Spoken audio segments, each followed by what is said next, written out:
আজকের ভিডিওতে কথা বলবো তুমি কেন ঢাকা বিশ্ববিদ্যালয়ে চান্স পাবা। অনেক শিক্ষার্থী একেবারে বিশ্ববিদ্যালয়ের ভর্তি প্রস্তুতির প্রাককালে বলে যে ভাইয়া আমার তো বেসিক ভালো না, আমি কি চান্স পাবো? ভাইয়া আমার দ্বারা কি আদৌ ঢাকা বিশ্ববিদ্যালয়ে চান্স পাওয়া সম্ভব?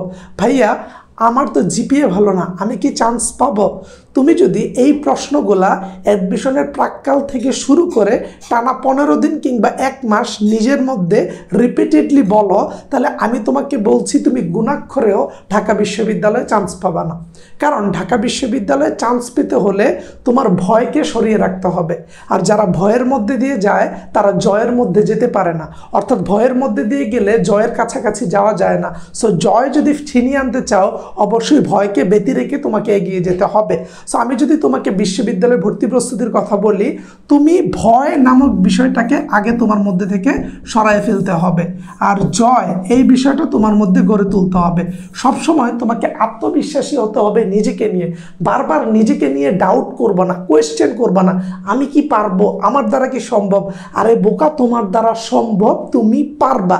তোমার কাছেও যদি বিষয়টা একটু ভয়ের মনে হয়, স্বাধীন ভাইয়া যিনি ঢাকা বিশ্ববিদ্যালয়ে আছেন, স্বাধীন ভাইয়া যিনি গত 2-3 বছর ধরে স্টুডেন্ট পড়াচ্ছেন, তিনি বলছেন যে তোমার চান্স হবে। সো প্রথমে এই বিষয়টা মাথায় রাখো যে আমার মধ্যে কোনো ভয় নাই, স্বাধীন ভাই আমার ভয়টাকে কেটে দিয়েছে, আমার এখন শুধু জয়ের পালা।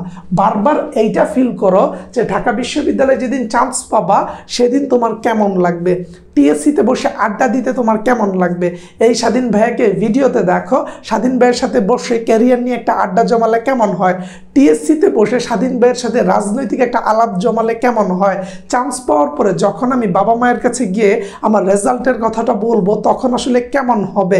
আমি যখন অ্যাডমিশনের টাইমে ভালো প্রস্তুতি নিব এবং আমার এই পরীক্ষাগুলোর রেজাল্ট ভালো হবে, তুমি যখন সাপ্তাহিক পরীক্ষাগুলো দিবা তখন তোমার কেমন ফিলিং হবে। অর্থাৎ প্রতিটা ক্ষেত্রে তুমি জাস্ট জয়ের কথা ভাববা।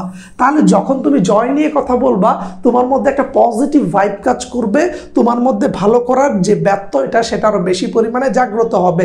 তাহলে স্বাধীন ভাইয়ের প্রথম কথা হচ্ছে কেন তুমি ঢাকা বিশ্ববিদ্যালয়ে চান্স পাবা, কারণ তুমি ভয়কে কেটে দিয়েছো তোমার লাইফ থেকে, এবং অ্যাডমিশনের এই টাইমটাতে তুমি সবসময় চিন্তা করবা জয় নিয়ে, যে তোমার চান্স হবে, অর্থাৎ ভয় বাদ জয় আছে।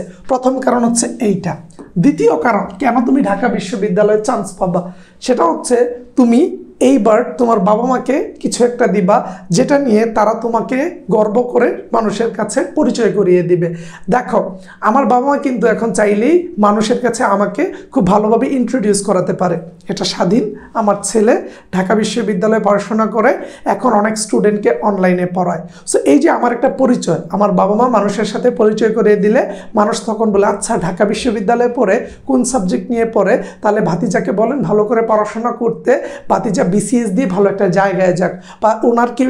বা ওনারা বলে যে স্বাধীনের কি পড়াশোনা শেষ করে বাইরে স্টাডি করার কোনো পরিকল্পনা আছে, তখন আমার বাবার মধ্যে ভালো লাগা কাজ করে না, তখন আমার মায়ের এই গল্পগুলা অন্যের সাথে করতে ভালো লাগে না।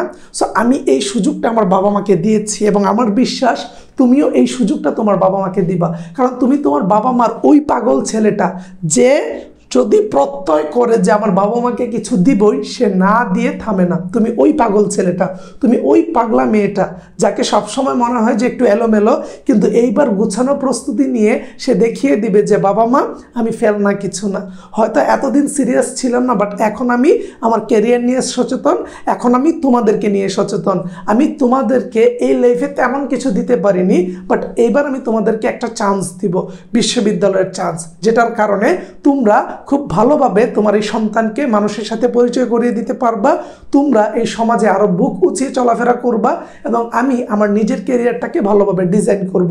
সো আমি কি বলছি, যেই বাবা মা ছোটবেলা থেকে এই পর্যন্ত তোমাকে খুব ভালোভাবে যত্ন করে আজকের পর্যায়ে নিয়ে আসছে, শুধু তোমাকে দিয়ে গেছেন, তাদেরকে এবার তোমার দেওয়ার পালা এসেছে। এবং আমার বিশ্বাস ঢাকা ইউনিভার্সিটিটা এবার তুমি দিবা, এবং ঢাকা ইউনিভার্সিটিটা দেওয়ার পরে তোমার বাবা মা তোমাকে নিয়ে অনেক দারুণভাবে গল্প করবে তাদের বন্ধু মহলে। এবং বাবা মা যখন আমাদেরকে নিয়ে গল্প করে আনন্দে থাকে, আমাদের দারুণ লাগে না? তারা শুধু আমাদেরকে হ্যাপি রাখে। কখনো ইমাজিন করে দেখেছো বাবার হাসিটা কত সুন্দর, মা যখন আমাদের জন্য আনন্দিত হয় তখন বিষয়টা কেমন লাগে। যদি খেয়াল করে না থাকো, মনের অজান্তে হুট করে বাবার দিকে তাকিয়ে দেখো, মায়ের দিকে তাকিয়ে দেখো, এবং আমার বিশ্বাস এবার তুমি তাদের মুখে সেই বিজয়ের হাসিটা দিবা তোমার বিশ্ববিদ্যালয়ের চান্সের কারণে। সো 2 নম্বর পয়েন্টটা কি, তোমার বাবা মাকে তুমি কিছু দিতে চাও তাই তুমি চান্স পাবা। 3 নম্বর পয়েন্ট, কেন তুমি ঢাকা বিশ্ববিদ্যালয়ে চান্স পাবা, এর 3 নম্বর কারণটা হচ্ছে তুমি তোমার ক্যারিয়ার নিয়ে সচেতন। তুমি তোমার ক্যারিয়ার নিয়ে অনেক বেশি পরিমাণে সচেতন, কারণ তুমি চাও লাইফে ভালো কিছু করতে, এবং ভালো কিছু করতে গেলে অবশ্যই একটা পাবলিক ইউনিভার্সিটি অনেক বড় ফ্যাক্টর। কেন ফ্যাক্টর তুমি বলবা যে পাবলিক ইউনিভার্সিটি ছাড়া কি ভালো করা যায় না? যায়, কিন্তু পাবলিক ইউনিভার্সিটি এমন একটা প্ল্যাটফর্ম, এই প্ল্যাটফর্মটা তোমাকে গ্রো করতে সহায়তা করবে। অর্থাৎ বাংলাদেশের যে জায়গায় যাবা তুমি দেখবা বড় বড় জায়গাগুলোতে পাবলিক ইউনিভার্সিটির স্টুডেন্টরা থাকে, তাহলে তোমার কমিউনিকেশনটা ইজি হলো। তুমি যদি গিয়ে দেখো তোমার বিশ্ববিদ্যালয়ের একটা বড় ভাই কোনো একটা বড় জায়গায় জব করছে, কিংবা যখন তুমি দেখবা যে তোমার ডিপার্টমেন্টের একটা বড় ভাই বাংলাদেশের ভালো একটা পজিশনে আছে, তখন কি তোমার মধ্যে একটা এনার্জি কাজ করবে না? আমার ডিপার্টমেন্টের ওই বড় ভাই যদি বাংলাদেশের এই জায়গার সচিব হতে পারে, ওই জায়গার ম্যাজিস্ট্রেট হতে পারে, পররাষ্ট্র ক্যাডার নিয়ে দূতাবাসে থাকতে পারে, তাহলে আমি কেন পারবো না? ওই এনার্জিটা তোমার মধ্যে কাজ করবে না? সো তুমি যদি ক্যারিয়ার নিয়ে সচেতন হয়ে থাকো, পাবলিক ইউনিভার্সিটি অনেক গুরুত্বপূর্ণ। এবং বাংলাদেশের প্রেক্ষাপটে যেহেতু বাংলাদেশের ইতিহাসের সাথে ঢাকা ইউনিভার্সিটি অঙ্গাঙ্গিভাবে জড়িত, তাহলে পাবলিক ইউনিভার্সিটি হলে সেটা যদি ঢাকা ইউনিভার্সিটি হয়, তাহলে আমার মনে হয় দুইটা বিষয় মিলে জমে একেবারে ক্ষীর হয়ে যায়। সো অবশ্যই পাবলিক ইউনিভার্সিটি হলে ঢাকা ইউনিভার্সিটিটাকে মাথায় রাখো, ঢাকা বিশ্ববিদ্যালয়টাকে মাথায় রেখে তুমি তোমার প্রস্তুতিটাকে ডিজাইন করো। সো তুমি তোমার ক্যারিয়ারে ভালো কিছু করতে চাও, তাই একটা পাবলিক ইউনিভার্সিটি দরকার, পাবলিক ইউনিভার্সিটির জন্য ঢাকা ইউনিভার্সিটি দরকার। এবং যখন ধরো আমি ব্যাংকিংয়ের স্টুডেন্ট, এখন আমি চাচ্ছি বাংলাদেশের কিছু জায়গায় কাজ করতে, এবং কিছু প্ল্যাটফর্ম আমার পছন্দের জায়গা আছে, তো পছন্দের জায়গার ওই সেক্টরগুলোতে আমি গিয়ে আমার বিশ্ববিদ্যালয়ের যারা বড় ভাই তাদেরকে গিয়ে পরিচয় দিলাম যে ভাই আসসালামু আলাইকুম, আমি ঢাকা বিশ্ববিদ্যালয়ের ব্যাংকিং অ্যান্ড ইন্স্যুরেন্স ডিপার্টমেন্টের স্টুডেন্ট, আমি আপনার এই সেক্টরে জব করতে যাচ্ছি, তো আমি কি করতে পারি? তাহলে ওই ভাইয়াটা যতই কাজের মধ্যে থাকুক না কেন, ব্যস্ত থাকুক না কেন, উনি কিন্তু আমাকে নিয়ে বসে গল্প করবে যে স্বাধীন এটা করতে পারো, এই বইগুলো পড়তে পারো, এভাবে পড়লে ক্যারিয়ারে তুমি এইটা করতে পারবা, ওইভাবে পড়লে তুমি ক্যারিয়ারে ওইটা করতে পারবা।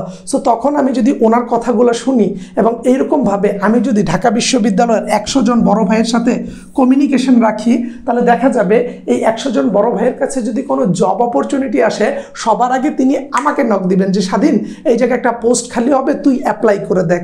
আমি যখন অ্যাপ্লাই করব তখন ওই ভাইটা চাবে না যে এই পোস্টে যেন আমি চান্স পাই বা এই পোস্টে যেন আমি জবটা নিতে পারি, কারণ তিনি তো আমাকে পছন্দ করেন, আমি তো ওনার সাথে যে প্রায়ই গল্প করি, বিশ্ববিদ্যালয়ের জিনিসগুলো ওনাকে জানাই এবং বলি যে ভাই আমি আসতে চাই। তাহলে ক্যারিয়ারে ভালো করতে হলে অবশ্যই পাবলিক ইউনিভার্সিটি ভালো একটা জায়গা। এখন হচ্ছে ঢাকা ইউনিভার্সিটির আরেকটা বড় বিষয় হচ্ছে, আমি যেমনটা বললাম, সেটা হচ্ছে তোমার সার্কামস্টেন্স বা এনভায়রনমেন্ট। ঠিক আছে, এনভায়রনমেন্টটা কি? সেটা হচ্ছে ঢাকা বিশ্ববিদ্যালয়ে আসলে যখন তুমি সেন্ট্রাল লাইব্রেরিতে যাবা ঢাকা বিশ্ববিদ্যালয়ে, সেখানে দেখবা যে সেন্ট্রাল লাইব্রেরির মধ্যে অনেক স্টুডেন্ট জাস্ট তাদের ক্যারিয়ার ওরিয়েন্টেড পড়াশোনা করতেছে। ঢাকা বিশ্ববিদ্যালয়ে আসলে দেখবা যারা সংস্কৃত মনা তারা তাদের সাংস্কৃতিক চর্চা করতেছে, যারা বই প্রেমী তারা সাহিত্য চর্চা করতেছে, যারা রাজনৈতিক প্রেমী তারা কিন্তু রাজনীতির চর্চা করতেছে। সো এই জায়গায় আসলে তুমি প্রত্যেকটা জিনিস খুব ইজিলি করতে পারবা। সো বাংলাদেশের যে কোনো একটা পাবলিক ইউনিভার্সিটিতে পড়ার চেয়ে ঢাকা বিশ্ববিদ্যালয়ে পড়াটা গুরুত্বপূর্ণ, কারণ এই জায়গা থেকে সবগুলা বিষয়ের অ্যাক্সেস বেশি ইজি এবং কমিউনিকেশনটা ইজি হয়, যেটা আমি তোমাকে বারবার বলছি। সো তুমি পড়াশোনার একটা এনভায়রনমেন্টের জন্য হলেও তুমি এই জায়গায় আসবা। মোটিভেশন, তোমার ক্যারিয়ারের যদি মোটিভেশন দরকার হয় তুমি ঢাকা বিশ্ববিদ্যালয়ে আসবা, কারণ তোমার ক্যারিয়ারের মোটিভেশনটা এই জায়গা থেকে পেয়ে যাবা। ঢাকা বিশ্ববিদ্যালয় থেকে যেহেতু বাংলাদেশের টপ জায়গায় অনেক মানুষ আছে, তখন তোমার মধ্যে এনার্জিটা কাজ করবে। আমার বিশ্ববিদ্যালয় থেকে যদি পড়ে এই ভাইগুলা এই জায়গায় যেতে পারে, আমি কেন পারবো না? সো সেই ক্ষেত্রে তুমি তোমার ক্যারিয়ারে ভালো কিছু করতে চাও, তাহলে এই জিনিসটা তোমার দরকার। 3 নাম্বার যে বিষয়টা সেটা হচ্ছে আমরা সবাই কিছুটা রেসপেক্ট পেতে পছন্দ করি। ঠিক আছে, আমরা চাই মানুষ আমাদেরকে দাম দিক। এখন দাম পাওয়ার অনেকগুলো সিস্টেম আছে, বাট অ্যাজ এ স্টুডেন্ট হিসাবে যখন তুমি পাবলিক ইউনিভার্সিটির একটা স্টুডেন্ট হবা, তখন তোমার যে কলেজ আছে, তুমি যখন চান্স পাওয়ার পরে কলেজে যাবা, ওই কলেজের জন্য কিন্তু তুমি ওয়ান কাইন্ড অফ হিরো। তারা কিন্তু তোমাকে অনেক বড় চোখে দেখবে যে ভাইয়া ঢাকা বিশ্ববিদ্যালয় পড়ে, ঢাকা বিশ্ববিদ্যালয়ে চান্স পেয়েছেন, অনেক পরিশ্রমী, অনেক মেধাবী।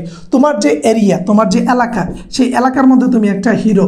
তোমাকে নিয়ে অন্যান্য আন্টিরা, গল্প করবে যে এই ছেলেটা চান্স পেয়েছে, এই ছেলেটা এই জায়গায় পড়তে পেরেছে, তোকেও পড়তে হবে, তোকেও ভালো করতে হবে।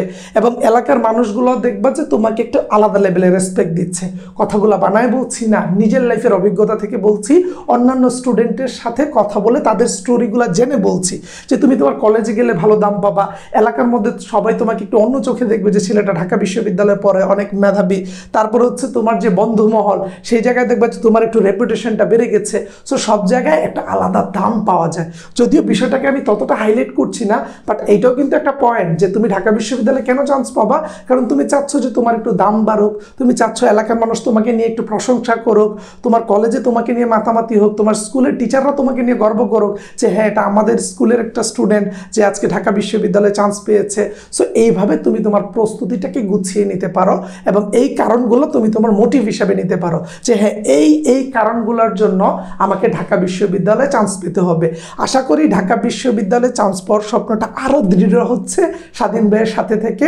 এবং অ্যাডমিশনের এই জার্নিতে একেবারে A to Z গাইড করে যাব আমি তোমাকে।